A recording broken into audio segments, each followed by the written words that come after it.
Saturday Vigil is a time just kind of to sit with everything, to let it weigh. The whole of Holy Week just keeps getting harder and harder and harder. With Good Friday, everything's brought to a close, and we wait and we wait. And so many of us don't actually wait. We've got too much going on in our lives. But to spiritually wait is something very, very powerful because part of us knows that Easter morning's coming.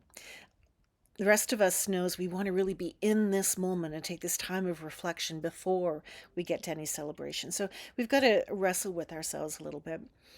And I was thinking about the women who were there. There's an interesting juxtaposition drawn through the story of the last 24 hours of Jesus' life as we hear it through Luke. We have the story of Peter denying him, the disciples all running away, the men all running away, and the women staying behind. And I don't want to write too firm a line about women versus men because I don't think that's fair. The men were more likely to get killed, not the women. The women in patriarchy back then, as they are now, were kind of ignored. They were seen as less significant. That women could believe, could do anything, but they couldn't actually exact change, so it really didn't matter.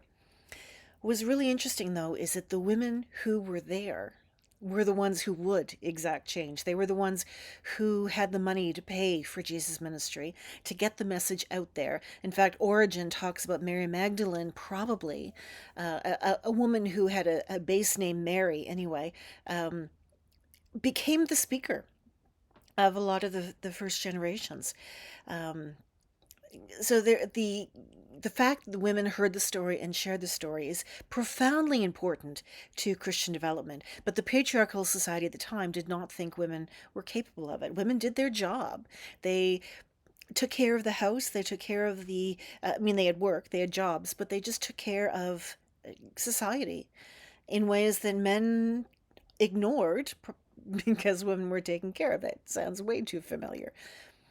But the women were watching. They stayed. And they watched as Joseph of Arimathea took Jesus' body down, put him in the tomb. They watched to make sure it was done properly. It was their job as women to make sure this was happening. But they ran up against the ritual expectation of Shabbat, of Sabbath. And they had to make sure that they did that.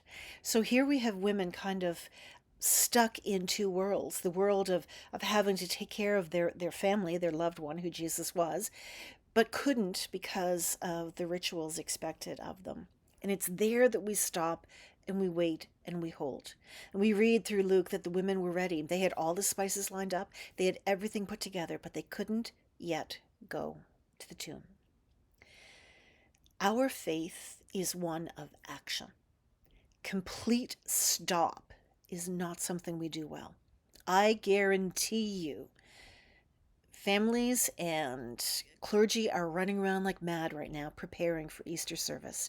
Even those who had most of it worked out are still doing last minute things because none of us have learned that stop and just hold that suspended space. But our faith demands it. It's part of what grounds us. Deb and I just finished recording our podcast, The Preacher and the Pagan, for this week, or this month rather. And we talked about that, about the need to meditate, the need to take the moments, need to take the time out.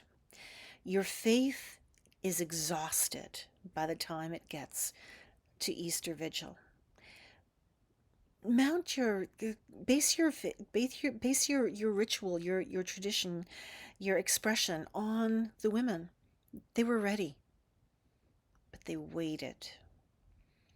It's not that anything else was going to happen as far as they know. Everything was done. They did not know the promise of Easter Sunday. They had to wait in order to do what was next expected of them. And we watch and we wait now as a Christian faith in ritual of meditation, of reading other scripture, of thinking what they must have thought 2,000 years ago. Watching, preparing, and waiting. That's all we're asked to do this Saturday of Holy Week.